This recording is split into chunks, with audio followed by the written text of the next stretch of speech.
يا رحمة للعالمين يا محمد. ناظرین السلام علیکم ورحمۃ اللہ وبرکاتہ. سیرت پروجیکٹ سیزن 3 ایپیسوڈ 1. نبوت کا آغاز کیسے ہوا؟ علامات نبوت. نبوت ملنے سے پہلے بہت کچھ علامات کا ظہور ہونا شروع ہو گیا تھا کہ جنہیں ہم علامات نبوت کہتے ہیں. یہ علامات اس طرف اشارہ کر رہی تھیں کہ کچھ بڑا واقعہ رونما ہونے جا رہا ہے. ایسا نہیں ہوا تھا کہ اچانک ہی حضرت جبریل علیہ السلام آپ کے پاس غار حرا میں آ گئے تھے اور آپ علیہ السلام اور معاشرہ اس کے لیے ذہناً تیار نہ تھا. نبوت کے ظہور سے پہلے کچھ علامات کے ظہور کے سبب لوگوں کی ذہن سازی کسی قدر ہو چکی تھی، اور جو سوچنے سمجھنے اور بصیرت رکھنے والے افراد تھے وہ انسانی معاشروں کے حالات اور علامات نبوت دیکھ کر اس کی توقع کر رہے تھے کہ عنقریب ہی کسی شخص کو نبی اور رسول بنا کر بھیجا جائے گا. سچے خواب اور خلوت نشینی. علامات نبوت کئی قسم پر تھیں. سب سے پہلے تو سچے خواب اور خلوت نشینی کی طرف آپ علیہ السلام کی رغبت تھی. ام المومنین حضرت عائشہ رضی اللہ عنہا سے صحیح بخاری میں روایت ہے کہ نبوت ملنے سے پہلے آپ علیہ السلام کو جو بھی خواب دکھایا جاتا تھا وہ صبح روشن کی طرح سچ ثابت ہو جاتا تھا. اس کے ساتھ آپ کے لیے خلوت کو محبوب بنا دیا گیا اور آپ غار حرا میں جا کر راتوں کو غور و فکر کیا کرتے تھے. فتح الباری میں حضرت عبداللہ ابن مسعود رضی اللہ عنہ سے روایت ہے کہ شروع میں انبیاء کی طرف وحی خواب میں کی جاتی، لیکن جب وہ مانوس ہو جاتے ہیں تو پھر بیداری میں بھی وحی بھیجی جاتی ہے. صحیح مسلم کی ایک روایت کے مطابق آپ علیہ السلام نے بندہ مومن کے خواب کو نبوت کا 46واں حصہ قرار دیا ہے. صحیح بخاری کی ایک روایت میں ہے کہ قیامت کے قریب اہل ایمان کے خواب جھوٹے نہ ہوں گے. سب سے زیادہ سچا خواب دیکھنے والا بات چیت میں بھی سب سے زیادہ سچا ہوگا. درختوں اور پتھروں کا سلام. تیسری علامت شجر و حجر کا سلام بھی تھا. صحیح مسلم کی روایت میں ہے کہ آپ علیہ السلام نے فرمایا کہ میں مکہ میں اس پتھر کو جانتا ہوں جو مجھے نبوت ملنے سے پہلے سلام کیا کرتا تھا. حضرت علی رضی اللہ عنہ سے سنن ترمذی کی روایت میں ہے کہ ہم آپ علیہ السلام کے ساتھ مکہ کے مضافات میں جاتے تو رستے میں موجود پہاڑ اور درخت آپ کو سلام کیا کرتے تھے. ابن اسحاق کی روایت میں ہے کہ نبوت سے پہلے آپ علیہ السلام جب قضائے حاجت کے لیے مکہ کی وادیوں یا گھاٹیوں میں جاتے تو شجر و حجر آپ کو سلام کیا کرتے تھے. کاہنوں کی خبریں. چوتھی علامت کچھ اخبار تھیں جو کاہنوں، یہودیوں اور حنفاء کی طرف سے عام ہو رہی تھیں. نبوت سے پہلے کاہنوں میں یہ خبریں عام ہونے لگیں کہ آسمانوں پر پہرے بٹھا دیے گئے ہیں. کہانت اس دور کا باقاعدہ ایک منظم ادارہ تھا جو تقریباً ہر بڑے مذہب میں موجود تھا. اس ادارے کے ذریعے مستقبل کے بارے وہ خبریں نشر کی جاتی تھی جو کاہن اپنے خادم جنات سے حاصل کیا کرتے تھے.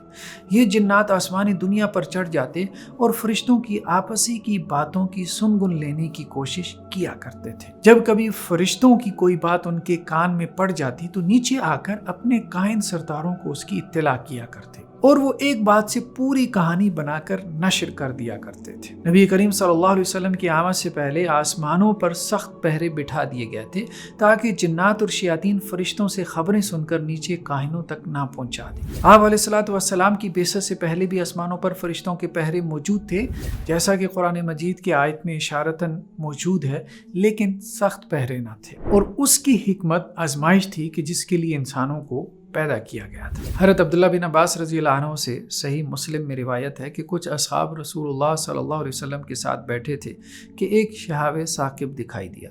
اس پر آپ علیہ السلام نے فرمایا کہ جب اللہ سبحانہ و تعالیٰ کوئی حکم جاری فرماتے ہیں تو حاملین عرش فرشتے تسبیح بیان کرتے ہیں. اس کے بعد سب سے اوپر والے آسمان کے فرشتے اللہ کی تسبیح بیان کرتے ہیں یہاں تک کہ وہ تسبیح سب سے نچلے آسمان تک پہنچ جاتی ہے. اس کے بعد حاملین عرش فرشتوں کے قریب والے فرشتے ان سے پوچھتے ہیں کہ رب سبحانہ و تعالیٰ نے کیا فرمایا، تو وہ انہیں خبر دیتے ہیں کہ ان کے رب نے کیا کہا ہے، یہاں تک کہ یہ خبر سب سے نچلے آسمان تک پہنچ جاتی ہے. آسمان دنیا تک رسائی رکھنے والے جنات اس خبر میں سے کوئی بات اچک لیتے ہیں اور اپنے کاہنوں کے کانوں میں ڈال دیتے ہیں.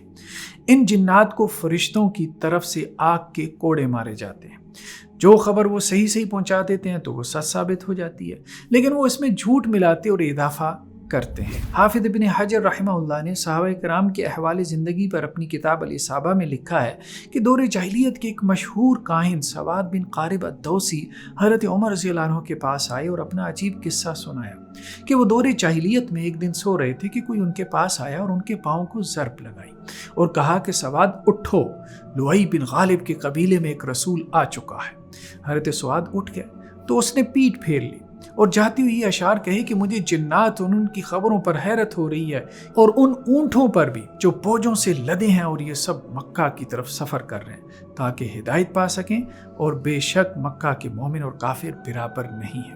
حضرت سواد یہ اشعار سن کر پھر سے سو گئے۔ وہ شخص دوسری مرتبہ آیا اور انہیں نیند سے بیدار کر کے وہی کلام دہرایا، وہ پھر سے سو گئے۔ وہ تیسری مرتبہ آیا اور اس نے یہی کلام دہرایا اور ساتھ میں یہ بھی کہا کہ بنو ہاشم کے منتخب شخص کی طرف سفر کرو اور اس کا چہرہ دیکھ کر اپنی آنکھوں کو ٹھنڈک بخشو۔ حضرت سوار رضی اللہ عنہ کہتے ہیں کہ میں اونٹ پر سوار ہو کر مکہ آیا تو آپ کی نبوت کا ظہور ہو چکا تھا۔ میں نے آپ علیہ الصلوۃ والسلام کی بیعت کر لی۔ صحیح بخاری میں ہے کہ حضرت عمر رضی اللہ عنہ نے کہا کہ میں مشرکین کے ساتھ ایک بڑے بت کے پاس سویا ہوا تھا کہ کسی نے بت کے نام پر ایک بچڑا ذبح کیا، تو اس بچڑے کے پیٹ سے زوردار آواز آئی کہ اے دشمن خدا، نجات دینے والی چیز آ چکی ہے، اور ایک فصیح اللسان شخص بآواز بلند کہہ رہا ہے کہ اللہ کے سوا کوئی معبود نہیں۔ یہ سن کر لوگ اچھل کر دوڑنے لگے جبکہ میں وہیں ٹھہرا رہا۔ اس کے بعد دوبارہ بچڑے کے پیٹ سے وہی آواز سنائی دی، اور اس واقعے کو تھوڑا ہی وقت گزرا تھا کہ آپ علیہ الصلوۃ والسلام کے بارے کہا جانے لگا کہ یہ اللہ کے نبی ہیں۔ یہودی علماء کی خبریں۔ کاہنوں کے علاوہ یہودی علماء بھی آپ کی آمد کی خوشخبری سنا رہے تھے۔ ابن اسحاق کی روایت میں ہے کہ بنو عبد اشہل جو کہ اوس قبیلے کا ایک خاندان تھا، اور حضرت سعد بن معاذ رضی اللہ عنہ ان کے سرداروں میں سے تھے کہ جن کی وفات پر عرش الہی ہل اٹھا تھا۔ انہی کے بارے روایات میں ہے کہ اگر قبر کے بھینچنے سے کسی کو استثناء ہوتا تو سعد کو ہوتا رضی اللہ عنہ۔ بنو عبد اشہل کے پڑوس میں ایک یہودی نے انہیں باس بعد الموت اور جزا و سزا کے بارے بتلایا تو انہوں نے انکار کیا اور پوچھا کہ اس کی دلیل کیا ہے۔ اس نے مکہ اور یمن کی طرف اشارہ کرتے ہوئے کہا کہ اس علاقے سے ایک نبی آنے والا ہے جو اس بات کی خبر دے گا۔ پھر آپ علیہ الصلوۃ والسلام کو ظہور ہوا تو ہم ایمان لے آئے، لیکن وہ یہودی ایمان نہ لایا۔ ہم نے اسے کہا کہ تم نے خود ہی ہمیں یہ کہا تھا۔ اس نے کہا کہ کہا تو تھا لیکن یہ وہ شخص نہیں ہے۔ ابن اسحاق کی روایت میں ہے کہ ایک یہودی ابن الحیبان بنو ہدل میں سے تھا۔ بنو ہدل بھی یہودی قبیلہ تھا جو بنی لاوی سے تعلق رکھتا تھا۔ اسی قبیلے سے سالبہ بن سایہ، اسید بن سایہ اور اسد بن عبید نے کہا کہ یہ ایک شامی یہودی تھا جو بہت نیک تھا، اور اس کے جیسی نماز ہم نے کسی کی بھی نہیں دیکھی تھی۔ ہم قحط سالی میں اس سے دعا کرواتے تھے تو اس کی دعا کے سبب سے فوراً بارش ہو جایا کرتی تھی۔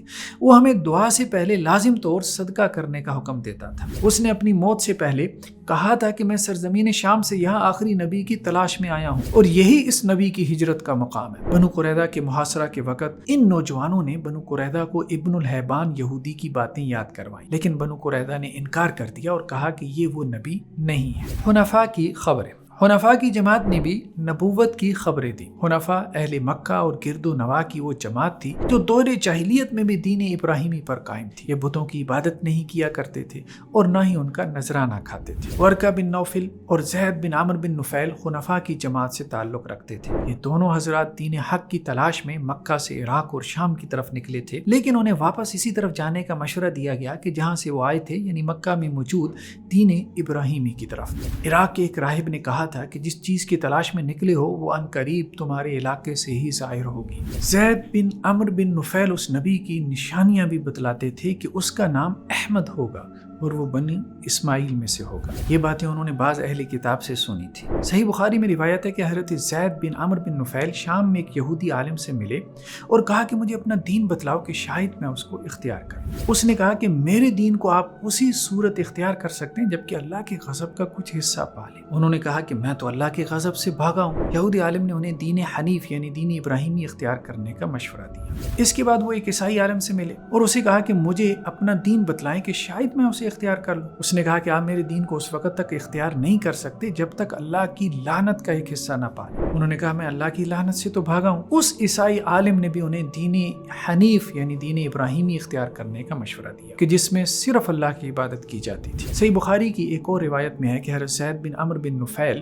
خانہ کعبہ کی دیوار کے ساتھ پشت لگائے کھڑے تھے اور کہہ رہے تھے کہ اے قریش کے لوگوں، اللہ کی قسم میرے علاوہ تم میں سے کوئی بھی دین ابراہیمی پر نہیں ہے۔ اس روایت میں یہ بھی ہے کہ وہ قریش کو اپنی بچیوں کو زندہ درگور کرنے سے منع کیا کرتے تھے اور کہتے تھے کہ اپنی بچیاں مجھے دے دو، میں ان کی کفالت کر لوں گا۔ صحیح بخاری کی ایک اور روایت میں ہے کہ وہ بتوں کا ذبیحہ کھانے سے انکار کر دیا کرتے تھے۔ قس بن ساعدہ ایادی کے جن کے خطبات بڑے معروف ہیں اور اس کی نثر کا حصہ جائز جیسے نثر نگار نے بھی بیان کیا، وہ اوقات کے بازار میں خطبہ دیا کرتے تھے کہ ایک نئے دین کا ظہور ہونے والا ہے، جو اسے پا لے گا، قبول کر لے گا تو وہ مبارک بات ہے، اور جو پا کر قبول نہ کرے تو وہ برباد ہو جائے۔ بعض نے کہا کہ قس بن ساعدہ حنیف تھے اور بعض نے نجران کے گرجے کا پادری بھی لکھا ہے۔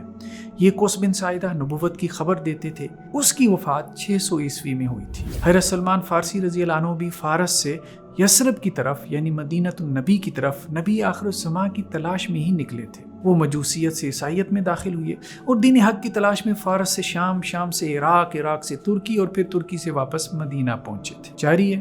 جزاکم اللہ خیرہ۔ السلام علیکم ورحمۃ اللہ۔ يا رحمة للعالمين يا محمد